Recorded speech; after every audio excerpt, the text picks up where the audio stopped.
This is Umar Ahmed for IFL TV, proudly sponsored by Everlast. We're in Nottingham for the first leg of the press tour for Wood v Conlan. I'm joined by Lee Wood's manager Dave Coldwell. That was intense. It was fun. You got two big personalities, two confident fighters, and you got a good atmosphere with the crowd, and it all blended in nicely. So it wasn't just a usual quiet, polite press conference. Definitely wasn't. We don't really need that to sell this because it's a fantastic fight anyways, which we'll come on to now. A great clash of styles, isn't it, Dave? It's a really good fight. So do you know what it is? It's I've said it before, it's when you have a good world title fight where some people think one man's going to win, other people think another man, that's what you want. That's what you want. Rather than it's a case, how many rounds are going to take the champion to stop this challenger? That's no real fight. And Lee to come back in his home city, it's a big deal for him. But to come back to his home city and be in a great, good, even fight like this against a quality operator, that's what you really want. And he's buzzing. He's really up for that. I want to speak to you about something that Jamie Conlan said to me. So he said that, of course, they'd love it in New York or Belfast, but they kind of thrive on the occasion of coming to Nottingham. Now, he said that when Lee's team was talking to him about the location of his fight, he insisted it had to be in Nottingham because he wants to box before he retires in front of his home crowd. And Jamie was like, that's subconsciously saying that he believes he's going to lose his fight. No. All it is Lee's had an hard career. His dream's always been to box in Nottingham. His main dream is to box at the City Ground in Nottingham. That's his dream. But in order to get to that position, you need to be winning the big fights. He needs to win this fight in order to box at the City Ground. But to have your first defence in Nottingham, what champion won't want that, And was he willing to go to Belfast? Yeah, we're willing to go to Belfast. But if the fight can be made in your hometown, which is one of your... But he's a big Nottingham man. He's a massive Forest fan. He's all about Nottingham, always has been. Not just because now he's world champion, it always has been. So for him to get to fight here, when he boxed for... I think he defended his Commonwealth title in Nottingham. Right? Obviously not a big fight, but he defended his Commonwealth title. That meant a lot to him there. But he wants to come here with a packed out crowd, main event, defending a world title. That's just one of the boxes that you tick as a fighter. And if you're in that position where you can make that happen, why would you give that away? So, it don't mean that he thinks he's going to get beat. What did he say to you personally about whether if he had to go to New York or Belfast, fine with it? It's whatever. Yeah, if it can't happen, he says, but let's try and see what we can do. But if it can't happen, but that's a bit like, so the Conlans wanted it in Belfast or in New York. They wanted it on that. That's and you try your best and you see if you can. But if it makes sense and if it just works out that you don't, then you don't. So does that mean because Michael Conlan's now got to come over here? Well, he only thought he could win it because if he were in Belfast. Now he doesn't really believe he's going to beat him in Nottingham. You can say that for both things. It's bullshit. It's just that's what you do when you're trying to find out a venue. You want it around the corner in front of your own people. So you're always going to want that. I was there when Michael boxed at Belfast at Forest Park. Unbelievable atmosphere, unbelievable. And so I can understand why he wants that, because that's what fighters do when they've got a big draw, when they've got a big following, and they've got the support of the home city. Who doesn't want that? Dave, let me speak to you about the main talking point from that press conference. So Jamie and Mick were saying to Ben about how Ben said to someone from Sky Sports that he was very unconfident about Lee Wood's chances in the Rees-Mogg fight. Was that a shock to you hearing that? Is it mind games? Yeah, it's what. So you look at Lee and Ben and all Ben's stable. They're all very tight stable. So what are you doing there? You're just dropping a little bomb, trying to put a little. Oh, hang on a minute. Hang on. Oh, is it really just a little? It's boxing. Listen, we've had worse at press conferences, haven't we? People have said a lot worse still. So it is what it is. But again, we're not there. Did he say it? Don't know. Who knows? But apart from the people that know, they'll know. But us on the outside, it's just part of fun and games. That's it. Okay. Now, obviously your man there, Ben Davison, the Lee Woods trainer, who's done a phenomenal job, I'm sure you'll say, with him in that kind of Reece Mull fight and Kanzu heading into this Michael Conlan fight. He kind of stirred up a lot of talk in British boxing with some of his comments that he made to BBC Radio 5 Live, where he said essentially the standard of coaching in the UK is lazy and poor. He also explained that he wasn't putting himself on a pedestal. He just believes, in his opinion, from what he's seen when he takes his fighters to spar other fighters, etc., the standard in the UK is poor and lazy. What do you think about that? Well, that's his opinion. Everybody's got an opinion. Listen, it's nothing that hasn't been said before, really. You know, you only got to look at Twitter, and you as a coach put something up about one of your fighters or whatever, and people slag your fighter off, people slag you off as a coach.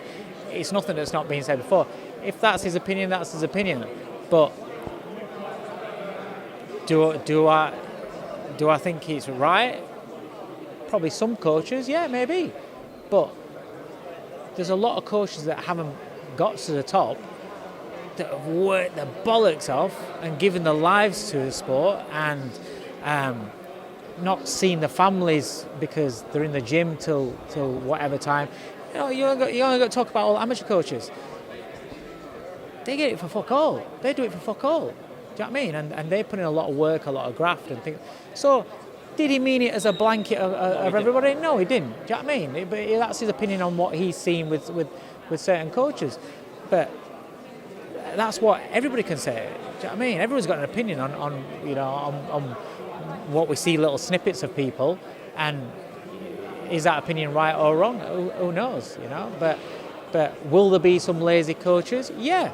Is there some lazy fighters? Yeah. Is there some lazy media guys? Yeah. You're looking at one. But what I'm saying is there are people that will do more or put themselves out there, or people that don't, in every walk of life. So it is what it is. It's what he sees. What about him saying it's poor, the level here? But again, there'll be some. So there are. I can't knock. I can't. I'm not saying you can't blanket and say, "Oh, all UK coaches are shit" or whatever. But it's opinions. Some people will look at this coach and say, "Oh, he's fantastic," and then the same coach, other people say, "He's shit." What are you talking about?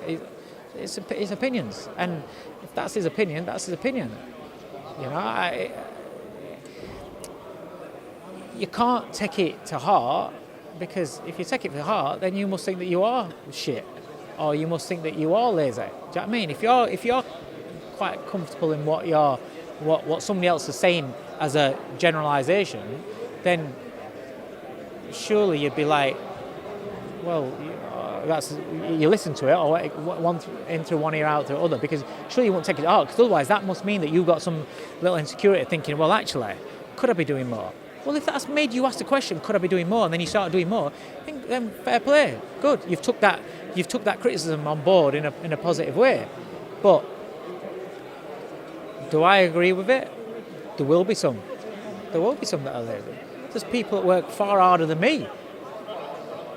I work hard, but there's people that work far harder than me, and haven't had the opportunities that I might have had. But I'm a believer, if you can fucking work hard, then you get lucky, don't you? You know what I mean? Things just fall in chat if you work hard. But some people are in a position where things come a little bit easier than others. And others will do everything right. And same as fighters.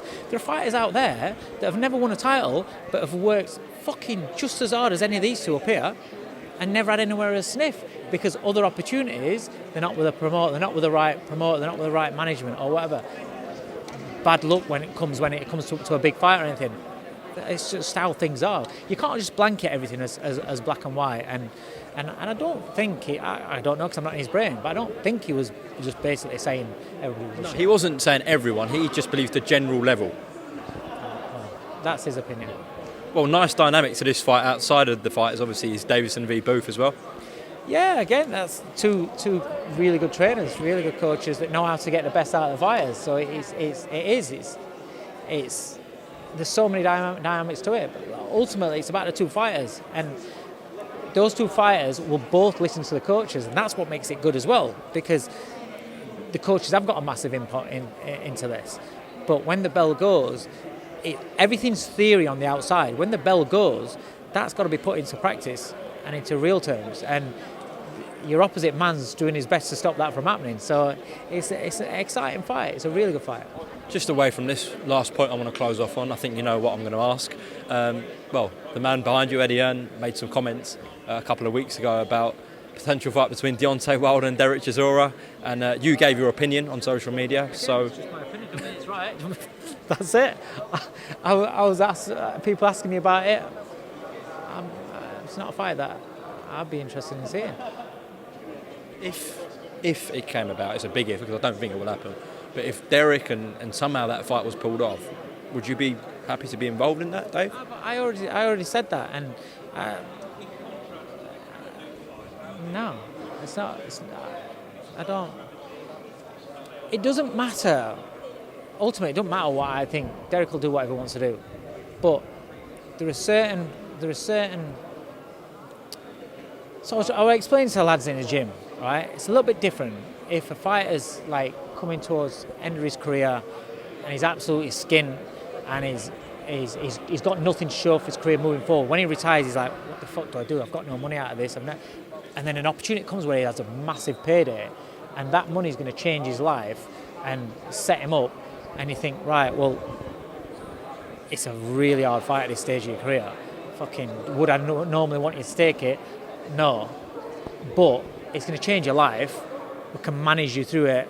But that's what I'm going to do. Is I'm going to try and manage it. It's like when you're not saying Derek's a journeyman. You're going to fucking twist this however people want. They always do. But if you had a journeyman, you put your journeyman with these big prospects. You're going to put, but you manage them through it, and then the minute it starts getting tough, you pull them out, or you try and save them. Well, when a fighter starts getting to the end of his career, you've got to take the right fights, because I believe for him to keep going, the right fights have got to be there. And certain fights out there like Yariolas and people like that, yeah. But then Wilder's like 6'7", long arms, punches like fuck on end of those range.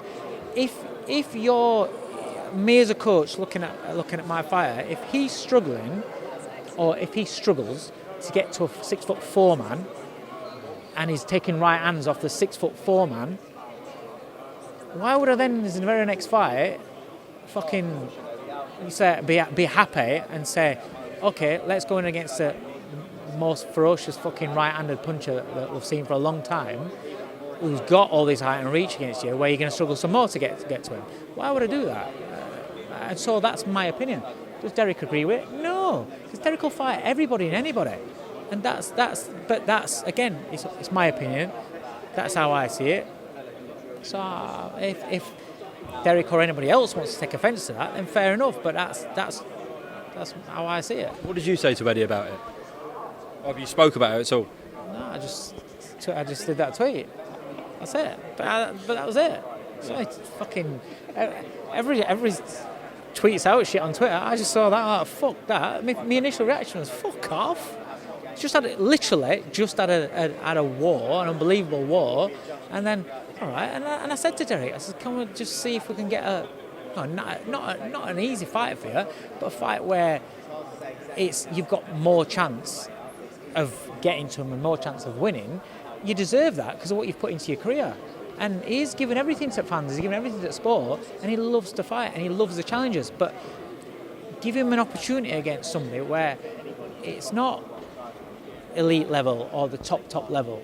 Get him into that next level, let him get a win, a good win, and then you go again. Do you know what I mean? Regroup. But again, I'm not his manager. I'm not anything to do with it. It's just my opinion how I saw it. And some people can have face on about it, and it is what it is. Dave, appreciate your time on IFL TV as always. We'll catch up soon. Thank you. Cheers. Thanks.